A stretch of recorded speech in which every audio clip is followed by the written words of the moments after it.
بسم اللہ الرحمن الرحیم۔ حجت الہی کے عنوان سے گفتگو ہو رہی ہے کہ اللہ پر یہ لازم ہے کہ بندوں پر اپنی حجت کو تمام کرے۔ اگر اس نے زبان دی ہے اور زبان کو ذائقہ دیا ہے تو عالم خارج میں ذائقوں کا ہونا ضروری ہے۔ اگر اس نے پیاس دی ہے تو باہر پانی کا ہونا ضروری ہے۔ اگر اس نے بھوک دی ہے باہر کھانے کا ہونا ضروری ہے۔ اگر اس نے اس عالم میں سردی کو رکھا ہے تو کسی ایسی چیز کا ہونا ضروری ہے جس سے بدن گرم ہو جائے۔ اگر گرمی کا بندوبست کیا ہے پھر کسی ایسی چیز کا ہونا ضروری ہے جس سے بدن ٹھنڈا ہو جائے۔ یعنی ہر ضرورت کو جب وہ ایجاد کرتا ہے تو ضرورت کو پورا کرنا یہ بھی اللہ پر لازم ہے، کیونکہ اس نے خود وعدہ دیا کہ میں تمہیں پیدا کرتا ہوں اور تیرے ساتھ ساتھ تیری ضرورتوں کو اور ان کو پورا کرنے کا پورا بندوبست کرتا ہوں۔ تو جب چھوٹا سا کھانا پینا، پیاس، بھوک، جو بھی ذائقے ہم محسوس کرتے ہیں وہ عالم خارج میں ملتے ہیں، تو کیسے ممکن ہے کہ انسان ضرورت ہدایت کو محسوس کرے پر وہ کسی ہادی کا بندوبست نہ کرے؟ ہر بندہ کائنات میں ہدایت کے پیچھے ہے، تو کیسے ممکن ہے خدا بندے کو کنفیوز رکھے، ہدایت نہ دے؟ یہ تو مولوی اور مفتی ہیں جنہوں نے لوگوں کو کنفیوز کیا، ورنہ اس کی کتاب صراحتاً ہدایت کا اعلان کرتی ہے، صراحتاً خدا ہادیوں کا اعلان کرتا ہے۔ سوال کیا جاتا ہے اگر ہادی تھے اور ہادی ہیں تو اللہ نام بتا دیتا۔ میں نے کہا نام سے زیادہ صفت مشہور ہوتی ہے۔ نام کی کاپی ہو سکتی ہے، صفت کی کاپی کرنا بڑا مشکل ہے۔ میں نے اپنا نام عارف رکھا، 100 لوگ اپنے بچوں کا نام عارف رکھ سکتے ہیں، پر ضروری نہیں کہ ہر کوئی اپنے بچے کو ویسا بنائے جیسا میں ہوں۔ یا آپ کے اندر کوئی صفت ہے، ضروری نہیں وہ صفت میرے اندر آ جائے، تو صفت بنانا بڑا مشکل ہے۔ اللہ نے ایک صفت دی ہادیوں کو، اور جس صفت کے لیے کہا کہ یہ میرا ارادہ ہے، تیرا ارادہ نہیں ہے کہ میں ان کو ایسا پاک بناؤں جیسا پاک بنانے کا حق ہے۔ اب دنیا جا کے ڈھونڈے، آل رسول کے علاوہ ان کو کوئی طاہر ملے گا نہیں۔ یہ صفت علم تھی جو علی بن ابی طالب کو عطا کی۔ یہ دعویٰ صرف آپ کے مولا نے کیا کہ سلونی سلونی قبل ان تفقدونی۔ یہ معجزہ ہے کہ میں نے کہا 2 طریقے ہیں اس زمانے میں فروغ مکتب اہل بیت کے۔ ایک طریقہ وہ ہے جو ہمارے بعض نادان دوست استعمال کرتے ہیں کہ زیادہ تر دشمنوں کا ذکر کرتے ہیں کہ جن کی ویلیو بھی نہیں تھی، ہم نے ذکر کر کے ان کی اہمیت کو بڑھا دیا۔ دوسرا طریقہ یہ ہے کہ اس ممبر سے فضائل، معجزات، فرامین، تعلیمات اہل بیت کو بیان کیا جائے اور سننے والے کے دل میں محبت اہل بیت کو بڑھایا جائے۔ جتنی محبت بڑھے گی آٹومیٹیکلی اس کے دل میں علی کے دشمن کی نفرت بھی بڑھ جائے گی، کیونکہ یہ محبت کا تقاضا ہے۔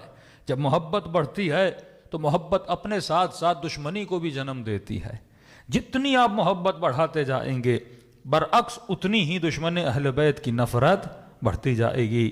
آپ یہ جملہ کیوں سنتے ہیں کربلا میں کہ امام حسین نے 17 مرتبہ اپنا تعارف کروایا کہ مجھے پہچانو میں کون ہوں؟ تمہارے نبی کا نواسا ہوں، نبی کی بیٹی کا بیٹا ہوں، کیا تم مجھے جانتے نہیں ہو؟ ایک ہی فوج سے آواز اٹھتا تھا، بغضاً لأبیک، بغضاً لأبیک، ہم تیرے باپ کے بغض میں آج تجھے قتل کرنے آئے ہیں۔ تو یہاں پہ انہوں نے لشکر والوں کے دلوں میں بنی امیہ کی محبت کو بھرا تھا۔ وہ محبت اگر بڑھے گی تو دشمنی علی کی بڑھے گی، اور یہاں اگر علی کی محبت بڑھے گی دشمنی امیہ سے بڑھے گی۔ یعنی یہ دونوں محبتیں ایک جگہ پہ جمع ہو نہیں سکتی۔ آج کے دور میں بھی اگر کوئی آپ کو ناصبی نظر آ جائے، اس کی علت اور سبب یہ ہے کہ ان کے مولویوں نے ان کے دلوں میں بنی امیہ کی محبت کو بھرا ہے۔ جہاں جہاں وہ محبت بڑھتی جائے گی وہاں علی کی دشمنی بھی بڑھتی جائے گی، اور جہاں جہاں علی کی محبت بڑھتی جائے گی وہاں وہاں علی کے دشمن کی نفرت بھی بڑھتی جائے گی۔ تو دشمن تو اصل جو معیار ہے وہ محبت محمد اور آل محمد کا معیار ہے۔ تبھی ہم سے جو تقاضا کیا وہ محبت کا تقاضا کیا۔ میں مختلف قرآن کی صورتوں سے اشارے دیتے ہوئے آگے بڑھ رہا ہوں۔ دیکھیے خدا نے بڑی آسانی سے کئی چیزوں کو سمجھایا ہے۔ آپ نے صرف اس کو تاریخ سے ربط دینا ہے، جو مشاہیر ہیں فضائل اہل بیت کے اس سے ربط دینا ہے، نتیجہ آپ کے سامنے ہوگا۔ میں نے کئی سال پہلے مجلسوں میں یہ ذکر کیا تھا، مثلا پورا قرآن پڑھنا ہر مسلمان پہ واجب نہیں ہے. قرآن کی ایک سورت واجب ہے، اور اس سورت کا نام کیا ہے؟ یا آپ کو یاد نہیں ہے یا پتہ نہیں ہے؟ سورہ فاتحہ. یعنی 15 سال کے بعد ہر بچے پر یہ سورت واجب ہے. اگر یہ سورت نہیں آتی تو بندے کی نماز نہیں ہے. نماز نہیں ہے تو ایمان کامل نہیں ہے، اور ایمان کامل نہیں ہے تو آدمی جنت میں بھی نہیں جا سکتا. اب ایک سورت کو واجب قرار دیا، حالانکہ پورا قرآن اللہ کا کلام ہے. کیا ہوتا ہم اللہ اکبر کر کے مثلا سورہ کوثر پڑھنا شروع ہو جاتے، سورہ انا انزلنا پڑھنا شروع ہو جاتے، سورہ عصر پڑھنا شروع ہو جاتے، سورہ قارعہ پڑھنا شروع ہو جاتے. وہ بھی تو خدا کا کلام ہے. کبھی احکام الہی کی سائنس کو تو سمجھا جائے کہ خدا اگر نماز میں بھی کسی چیز کو واجب کر رہا ہے، کیوں واجب کر رہا ہے؟ کیونکہ یہ واحد سورہ ہے جس میں خدا انسان کی ہدایت اور ہادی کا تعارف کرواتا ہے. اتنی آسانی سے اللہ نے تعارف کروایا ہے. اگر آپ غور سے پڑھیں، مثالوں کو ملائیں، صرف رٹا نہ کیا جائے، سرسری ترجمہ بھی پڑھیں گے تو آسانی سے انسان کو ہدایت مل سکتی ہے. کہ میں نے کہا مریم کو پاک بنایا، امت محمد میں آل رسول کو پاک بنایا. خود خدا کہتا ہے وَطَهَّرَكِ مریم، میں نے تجھے پاک بنایا. اور آل رسول کے لیے کہتا ہے انما یرید اللہ، کس نے پاک بنایا؟ میں نے پاک بنایا. لیکن یہ سورت بھی نماز میں پڑھنا واجب نہیں ہے، یہ آیت بھی نماز میں پڑھنا واجب نہیں ہے. ایک سورہ حمد ہے جو نماز میں پڑھنا واجب ہے، اور احادیث میں ہے جس نے سورہ حمد نہیں پڑھی اس کی نماز نہیں ہے. ہے کیا سورہ حمد میں؟ کہا کہ زندگی کا روڈ میپ، یعنی ڈیوٹیز آف ہیومنز. دنیا میں ہماری ڈیوٹی کیا ہے، ہم آئے کیوں، اللہ اس کی کلیات جو ہے وہ سورہ حمد میں بتاتا ہے. اب اس کی جزیات کے لیے آپ پورے قرآن کی طرف جا سکتے ہیں. وہ یوسف کا قصہ ہے، وہ موسیٰ کا قصہ ہے، وہ نوح کا قصہ ہے. ان قصوں سے عبرت لے سکتے ہو، نشانیاں پا سکتے ہو کہ امتوں نے کیا کیا جو امت محمد کو نہیں کرنا چاہیے. رسول فرماتے ہیں جو سورہ حمد نہ پڑھے اس کی نماز نہیں ہے. میں زیادہ ابتدائی آیتوں میں نہیں جاؤں گا، آخری آیتیں جس جو ہماری موضوع سے بھی ریلیٹڈ ہیں. فرمایا بسم اللہ الرحمن الرحیم، شروع کرتا ہوں اس خدا کے نام سے جو رحمان ہے رحیم ہے. 2 صفتیں بیان کی، رحمان بھی ہے رحیم بھی ہے. ایک صفت عام ہے، ایک صفت خاص ہے. یعنی خدا رحمان بھی ہے رحیم بھی ہے. اس کا مطلب کیا ہے؟ ایک مرتبہ خدا رحمت بھیجتا ہے جنرل طریقے سے. مطلب جب بادل برستے ہیں تو بادلوں کو یہ نہیں کہتا کہ علی والوں کے گھر پہ برسنا اور منکر علی کے گھر پہ نہ برسنا. اس کی رحمت عام ہے. بندے کو خلق کیا ہے، رزق دینا، بارش کا برسانا اللہ کی ڈیوٹی ہے. وہ چاہے اللہ کا دشمن ہی کیوں نہ ہو، لیکن اللہ اس کے گھر میں بھی کیا کرتا ہے؟ بارش کو برساتا ہے. یہ نہیں کہ یہ 10 ایکڑ زمین مثلا مومن کی ہے اور یہ 10 ایکڑ کسی ناصبی کی ہے یا دشمن مصطفیٰ کی ہے تو اس پہ گندم نہیں اگے گی. کہ نہیں، گندم تو اگاؤں گا کیونکہ میں نے اسے جسم دیا ہے تو جسم کی ضرورت کو میں پورا کروں گا. یہ اور بات ہے میں اس کے دل پہ مہر لگا دوں گا، اس کو نور سے نکال کے ظلمتوں میں پھینک دوں گا، لیکن کھانا تو میں دوں گا. تبھی کئی لوگ کہتے ہیں کہ بھائی اللہ کا بڑا کرم ہے، اللہ نے رزق دیا، اللہ نے دولت دی، اللہ نے بدن کو صحت دی، اور کہتے ہیں یہی خدا کا کرم ہے.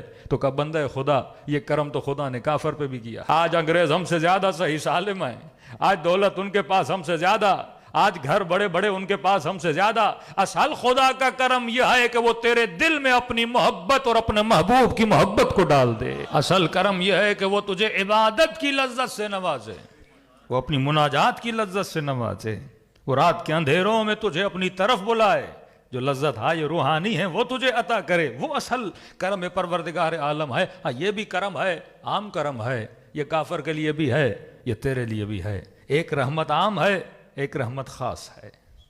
رحمت عام سب کے لیے، کہ وہ رحمان بھی ہے رحیم بھی ہے. ایک رحمت خاص ہے، اور خاص رحمت صرف خاص بندوں پہ نازل کرتا ہے. ذکر اہل بیت پاکستان میں ہو رہا ہے، ہر بندہ اس ذکر کو نہیں سنتا. یہ رحمت خاص ہے. خدا خاص بندوں کو اپنے مصطفیٰ اور آل مصطفیٰ کے ذکر کو سننے کے لیے بلاتا ہے. یہ محبت محمد اور آل محمد ہر کسی کے دل میں نہیں بھیجتا، یہ خاص بندوں کے دلوں میں بھیجتا ہے. تو کبھی رحمت خاص کو محسوس کیا کرو. شروع کرتا ہوں, تفسیر اس کی لمبی ہے, باقی مدد کی اور اسم کی اسے ہم چھوڑ دیتے ہیں. بسم اللہ الرحمن الرحیم. الحمد للہ رب العالمین. شکر ہے اس خدا کا, شکر ہے اس خدا کا جو عالمین کا رب ہے. پھر دوبارہ ریپیٹ کیا اپنی دونوں صفتوں کو, الحمد للہ رب العالمین الرحمن الرحیم.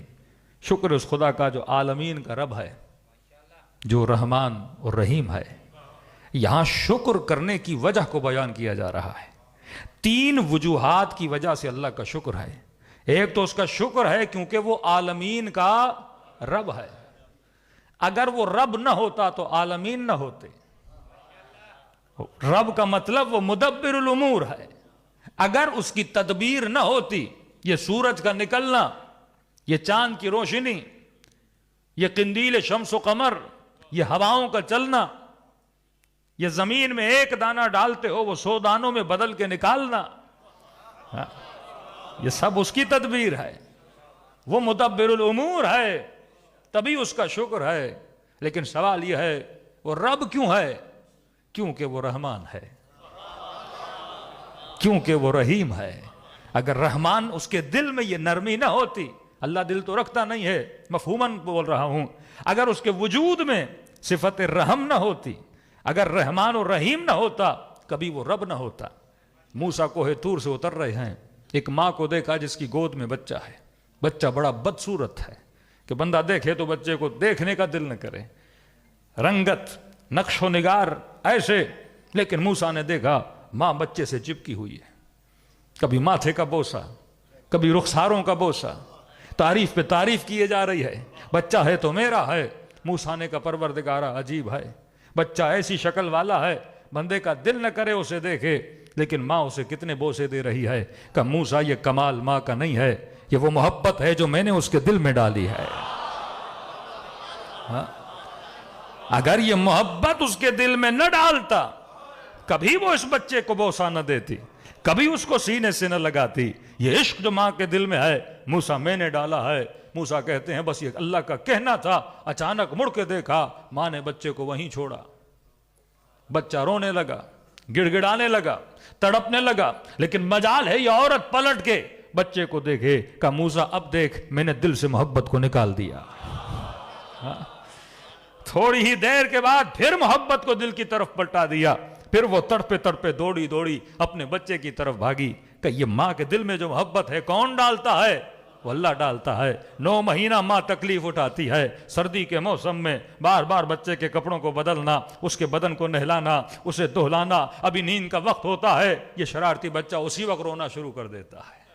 یہ ماں پھر اٹھتی ہے اس بچے کے لیے, کتنی تکلیفیں اٹھاتی ہے. ایسے تو نہیں کہ ماں کے قدموں میں جنت کو رکھا, کیونکہ اس کے دل میں اس محبت کو رکھا ہے, اور تیرے لیے کہا کہ میں نے جنت اس کے قدموں میں رکھی ہے. یہ اللہ کا کام ہے. اور یہ کیوں کرتا ہے؟ کیونکہ وہ رحمان ہے, کیونکہ وہ رحیم ہے. بھائی یہ فقیر تڑپتا ہوا تمہارے سامنے آتا ہے, کہتے اللہ کے نام پہ کچھ دے دو. کوئی بندہ دیتا ہے, کوئی نہیں دیتا. کون دیتا ہے؟ جس کے دل میں اللہ نے کیا رکھا ہے؟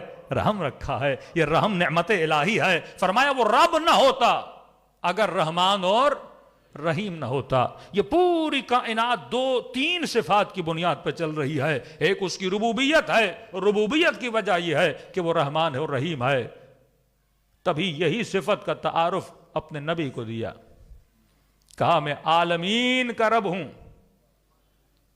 وہ عالمین کا رسول ہے.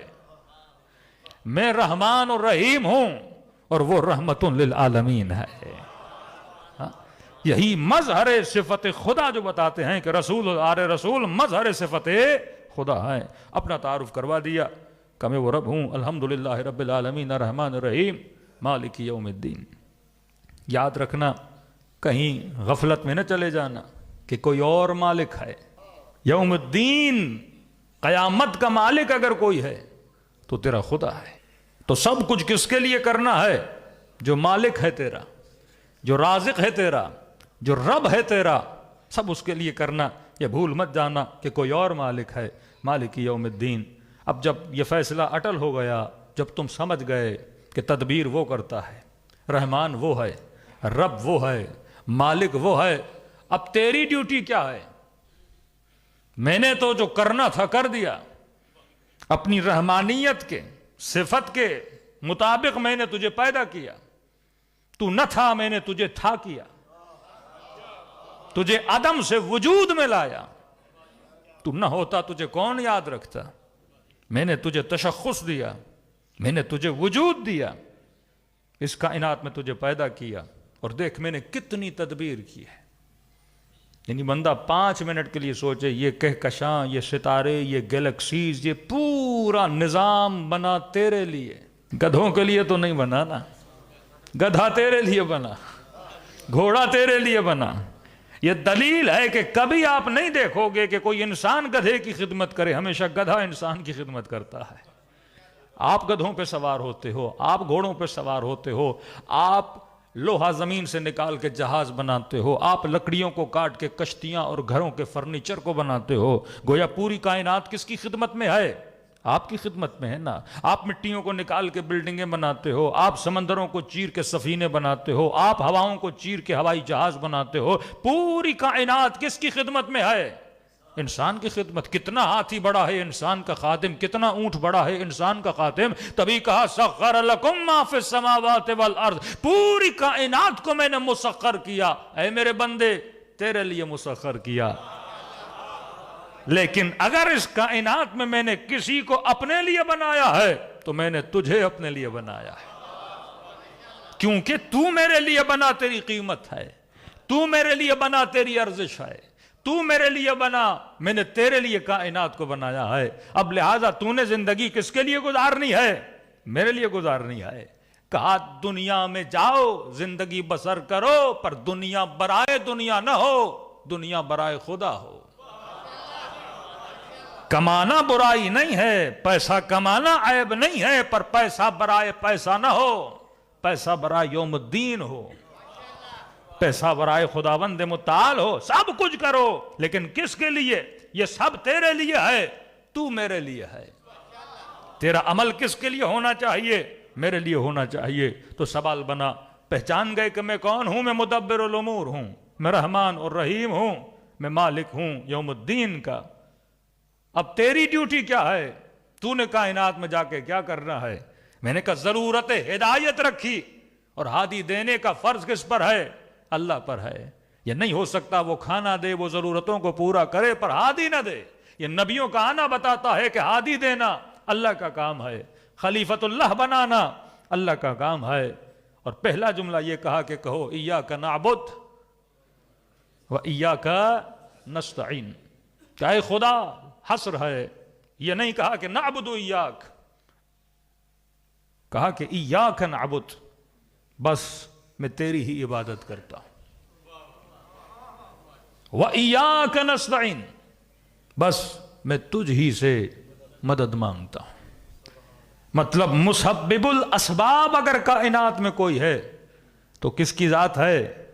پروردگار عالم کی ذات ہے۔ ایک شبہہ جو کیا جاتا ہے وہ یا علی مدد شبہہ ہے، اس کا جواب میں نے سرسری پچھلی مجلس میں دیا تھا روح کی مثال دے کر، کہ یہودی نے کہا کہ قرآن میں کیا ہے؟ تناقض ہے۔ کبھی خدا کہتا ہے روح میں نکالتا ہوں، کبھی کہتا ہے روح ملک الموت نکالتا ہے، کبھی کہتا ہے روح ملائکۃ اللہ نکالتے ہیں۔ کیا سمجھ نہیں آ رہا کہ نکالتا کون ہے؟ کبھی کہتا ہے میں، کبھی کہتا ہے ملک الموت، کبھی کہتا ہے ملائکۃ اللہ۔ تو امام فرماتے ہیں اصل جو سبب اصلی ہے وہ کون ہے؟ پروردگار عالم ہے، لیکن وہ کائنات کو اسباب کے ذریعے سے کیا کرتا ہے؟ چلاتا ہے۔ پھر میں نے بلڈنگ کی مثال دی آپ کو، کسی نے زمین دی ہے، کسی نے اس کا نقشہ بنایا ہے، مزدور نے بنائی ہے، کسی نے اس میں فنڈ دیا ہے، لیکن چاروں لوگ جب روڈ سے چلیں گے تو چاروں کہتے ہیں ہم نے بنائی ہے، کیونکہ انوالومنٹ مزدور کی بھی ہے، جس نے فنڈنگ کی اس کی بھی انوالومنٹ ہے، جس نے زمین دی اس کی انوالومنٹ بھی ہے، لیکن اصل مالک ایک ہی ہوتا ہے جو اس زمین کو سنبھالنے والا ہوتا ہے، جو مسبب اصلی ہوتا ہے۔ تو یہاں پہ ایک ترجمہ اگر وہابیوں والا لیا جائے کہ ایاک نعبد، کیونکہ حصر ہے نا، مسئلہ حصر کا ہے کہ بس تجھ ہی سے مدد مانگتا ہوں، اور اس حصر کو واقعاً پریکٹیکلی مانا جائے، مثلا کسی اور سے مدد نہیں مانگتا، میں تجھ ہی سے مدد مانگتا ہوں، اس کا مطلب یہ ہوا کہ بچہ ماں سے مدد نہ مانگے نا، اگر صرف ہم حصر کی معنی لیں، ماں سے مدد نہ مانگے نا، بندہ ڈاکٹر سے مدد نہ مانگے نا، بندہ گاڑی والے سے مدد نہ مانگے نا، روڈ پہ پاؤں ٹوٹ گیا تو ڈاکٹر سے مدد نہ مانگے نا. تو یہاں پہ غور و فکر کرنا، جس طرح میں نے کہا رب ہے کس چیز کی وجہ سے؟ کیونکہ وہ رحمان ہے، رحیم ہے.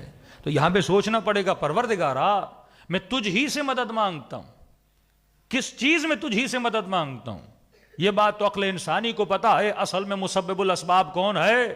تو ہے. خالق تو ہے، مالک تو ہے، رازق تو ہے. لیکن رزق کو اگر دیتا ہے تو اسباب کے ذریعے دیتا ہے. مثلاً بندہ کربلا گیا کہ پروردگارا حسین کا صدقہ میں بے اولاد ہوں، مجھے اولاد عطا کر. کربلا گیا، دعا کی، پاکستان آیا. 6 مہینے کے بعد ڈاکٹر نے کہا کہ آپ کی بیوی حاملہ ہے. لوگوں نے کہا اتنے سالوں کے بعد بچہ ہو گیا، کہا حسین نے عطا کیا ہے. فوراً وہابی کیا بولیں گے؟ یہ مشرک بن گیا، یہ ایاک نستعین کا مخالف بنا.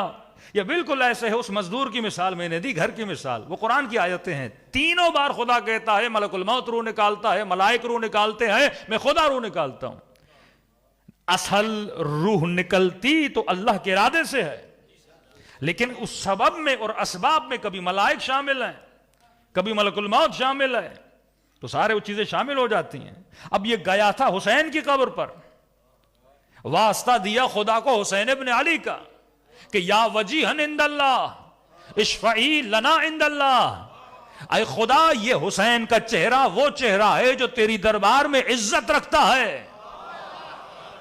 میرے چہرے کی وہ آبرو نہیں ہے جو مصطفیٰ کے چہرے کی آبرو ہے، جو حسین ابن علی کے چہرے کی آبرو ہے. لہذا جب میری دعاؤں کو سنو تو میرے چہرے کو نہ دیکھنا، حسین کے چہرے کو دیکھنا.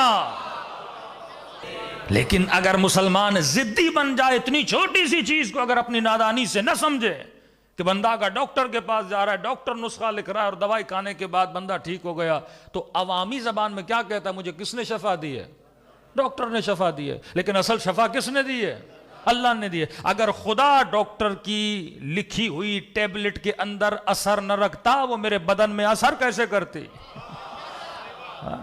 ہمارا تو عقیدہ یہی ہے کہ لا مؤثر فی الوجود الا اللہ، وجود میں کوئی اثر ڈالنے والا نہیں سوائے پروردگار عالم کے. لیکن وہ ساری چیزیں اسباب کے ذریعے کرتا ہے. ایک چھوٹی سی ٹیبلٹ میں، ایک چھوٹی سی پیناڈول میں اتنی طاقت ہے وہ سر کے درد کو ختم کر سکتی ہے. کیا مصطفیٰ کے نام میں اتنی طاقت نہیں ہے کہ اللہ میری حاجتوں کو قبول کرے؟ مسبب الاسباب ہے. دوسری شک یہ ہے کہ جب ہم کہتے ہیں ایاک نعبد و ایاک نستعین، تیری ہی عبادت کرتے ہیں، تجھ ہی سے مدد مانگتے ہیں. ان دونوں اگلے جملے کا اور پچھلے جملے کے ساتھ ایک ربط بھی بنتا ہے. وہ ربط یہ ہے کہ یہاں پر ویسے تو ہر چیز میں خدایا میں تجھ سے مدد مانگتا ہوں، لیکن وہ مدد کب بنے گی؟ جب میں حقیقی عبد بنوں گا نا. ایک بندہ اللہ کا عبد ہی نہیں ہے، پھر مدد کیسے مانگے گا؟ وہ کافر بنے گا، مشرک بنے گا، سیکولر بنے گا. پہلے ایک اصول کو مانو. جب اس اصول کو تم نے تسلیم کر لیا کہ رسول پہلے رسول نہیں، پہلے عبد ہے، علی پہلے مولا نہیں، پہلے عبد ہیں، تبھی تشہد میں پڑھتے ہیں اشہد ان محمدن عبدہ ورسولہ. پہلے عبدیت کے مقام پر ہے، پھر رسالت کا مقام ملتا ہے. اب میں مدد مانگتا ہوں کس چیز میں؟ پہلے جملے کی طرف غور کریں. ایاک نعبد، تیری ہی عبادت کرتا ہوں. چلو تیری عبادت کرتا ہوں، لیکن اے خدا اس عبادت میں مدد کون کرے گا؟ میں نے عبد بننا ہے تیرا، میں نے بندہ بننا ہے تیرا. اب یہ بندگی مجھے کون سکھائے گا کہ کیسے بندگی کرنی ہے؟ مجھے اس مقام تک کون لائے گا؟ وہ تیرا ارادہ ہے نا. کیوں سورہ یہ آیت الکرسی میں کہا کہ اللہ ولی الذین آمنوا یخرجہم من الظلمات الی النور. اگر میں نے تجھے ولی مانا، پھر مجھے ظلمتوں سے کون نکالے گا؟ تو نکالے گا نا. اللہ کا ارادہ ہے ایاک نعبد، تیری ہی عبادت کرتا ہوں، و ایاک نستعین، اور اسی عبادت میں مدد کس سے مانگتا ہوں؟ تجھ سے مانگتا ہوں، تیرے علاوہ تیری عبادت میں میری کوئی مدد نہیں کر سکتا، تو ہی بتا سکتا ہے میں تیرا بندہ کیسے بنوں، تو ہی بتائے گا تیرا ہادی کون ہے، تو ہی بتائے گا تیرا نبی کون ہے، تو ہی بتائے گا میں کس کے در پہ جاؤں مجھے ہدایت ملے، اے خدا کوئی اور مجھے نہیں بتا سکتا۔ یہاں خلیفۃ اللہ کا فلسفہ حل ہو جاتا ہے کہ دنیا والے نہیں بتائیں گے تیرا خلیفہ کون ہے، تو ہی میری مدد کر کے بتائے گا۔ اچھا خدا اب مدد کرنا شروع کرتا ہے کہ پہلے مانو کہ تجھ سے مدد مانگتا ہوں، تیری ہی عبادت کرتا ہوں، اب دیکھ میں تیری مدد کیسے کرتا ہوں، کہ اب کہو اہدنا الصراط المستقیم، ڈیمانڈ کرو مجھ سے، دعا کرو، اہدنا ہدایت کر ہمیں، کس پر؟ صراط مستقیم پر۔ ہے کیا صراط مستقیم؟ یہ کوئی پل ہے جو پاکستان میں ہے، یہ کوئی پل ہے جو چائنا میں ہے، یہ کوئی راستہ ہے جو مکے سے گزرتا ہے؟ کہ جلد بازی نہ کر، میں خود بتاؤں گا، میں خود بتاؤں گا، کسی سے پوچھنے کی ضرورت بھی نہیں ہے۔ اہدنا الصراط المستقیم، ہدایت دے کس پر؟ سیدھے راستے پر جو مستقیم ہے۔ میں کیسے پہچانوں سیدھے راستے کو؟ نقشہ اٹھاؤ تو یہاں بھی بڑے سیدھے سیدھے راستے ہیں، لیکن مجھے کیسے پتا چلے تیرا سیدھا راستہ کون سا ہے؟ کہ اگلی آیت کی طرف جا، صراط الذین، اگلی آیت پچھلی آیت کی تشریح کر رہی ہے، اہدنا الصراط المستقیم، سیدھے راستے پر چلا۔ کون سا سیدھا راستہ؟ کہ صراط الذین انعمت علیہم، ان کا راستہ جن پر میں نے اپنی نعمتوں کو نازل کیا۔ پہلا جملہ بھی کامن ہے، اس کی تشریح میں جو اگلا جملہ آتا ہے وہ بھی کامن ہے، مطلب سیدھے راستے پہ ہدایت دے۔ اب بندہ پریشان، کون سا سیدھا راستہ؟ نشانی دے رہا ہے، وہ سیدھا راستہ، ان کا سیدھا راستہ۔ یہ دیکھو اس راستے پہ چل کون رہے ہیں؟ کائنات میں بڑے راستے ہیں، کچھ راستے پہ شیاطین چل رہے ہیں، کچھ راستے پہ مشرکین چل رہے ہیں، کچھ راستوں پہ کفار چل رہے ہیں، اور کوئی ایسا راستہ ہے جس پہ محمد چلتا ہے، ابراہیم چلتا ہے، عیسیٰ چلتا ہے، موسیٰ چلتا ہے۔ یہ وہ ہیں جن پر میں نے اپنی نعمتوں کو نازل کیا۔ پھر میں مجلس کی تھوڑے پچھلے جملے کی طرف جاؤں گا، کہا میں رحمان بھی ہوں۔ کتنی قرآن کی فصاحت اور بلاغت ہے، دو صفتوں کو لانے کی ضرورت کیا تھی؟ میں رحمان بھی ہوں، میں رحیم بھی ہوں۔ ایک رحمت عام ہے، ایک رحمت خاص ہے۔